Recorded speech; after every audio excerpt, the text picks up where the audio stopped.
The first chapter is her memory of all the different kitchens that she's used throughout her lifetime. The earliest of them are in Yorkshire. She was born in Skipton, so that's where I'm off to now.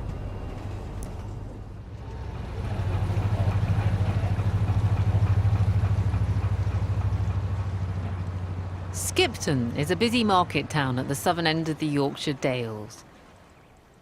The Hartley family were based just up the hill from here, but they didn't live in an ordinary house. This is the place where Dorothy was born. It's a pretty gloomy and austere-looking place for little girls to grow up. It was, and it is, the local boys' grammar school. Her father was the headmaster. He came here in 1876, and his third child, Dorothy, was born in 1893, probably in his own private rooms, part of the main school building. Today, some of the boys are going to have a go at recipes Dorothy would have eaten here at the school in the 1890s. And at lunchtime, the rest of the pupils are going to try what they've made. To be honest, I'm not sure how well it's going to go down. What are you going to be making? We're making stargazy pie. Now, what is that? People won't know what it is. Well, it's basically herring pie, but you've got the herring heads sticking out the sides. The heads are sticking out. Do you think this is going to go down well in the canteen? No. Go!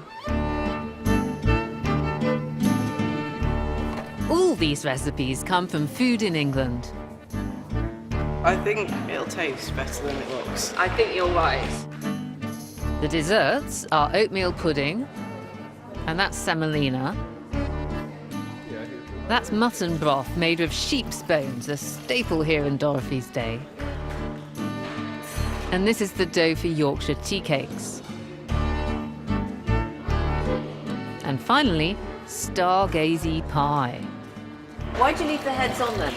Because if we cut them off and cook them, we'll lose all the oil. Okay. Yeah. That's what it's going to look like.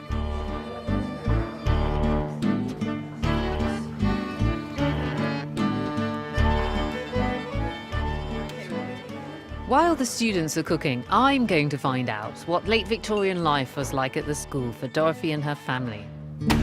So this room that we're in, now it's the library, it used to be the big school, it's called, in 1896. What went on in here? Is it a big classroom? Yes, it's really the main teaching room. How many boys are we talking about here?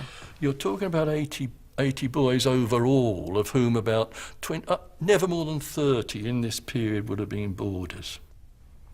So here is Dr. Hartley, the headmaster, Mrs. Hartley, the Hartley kids, and that's little Dorothy there.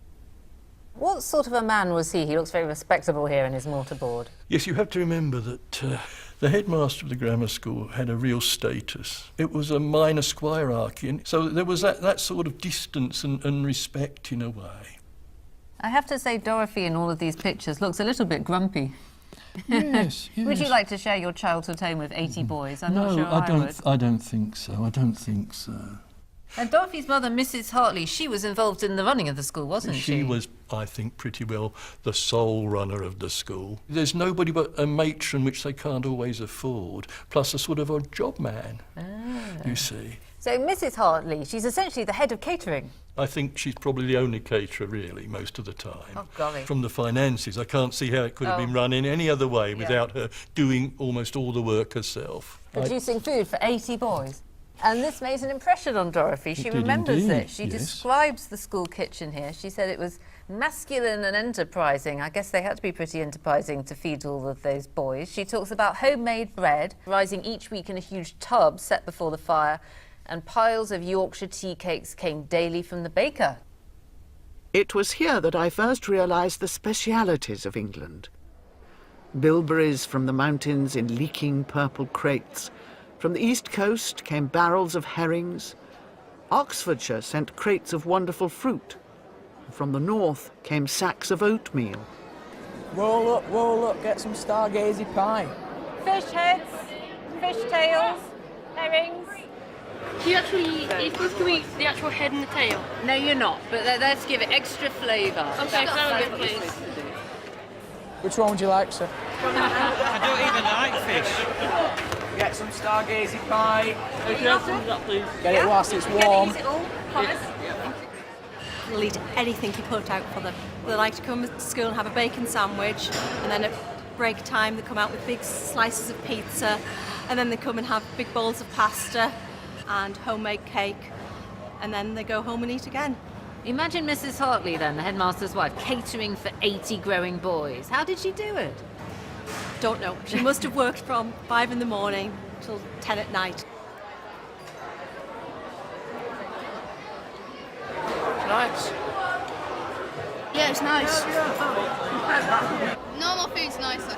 Normal food is nicer. Oh, okay. Verdict on the semolina? Good.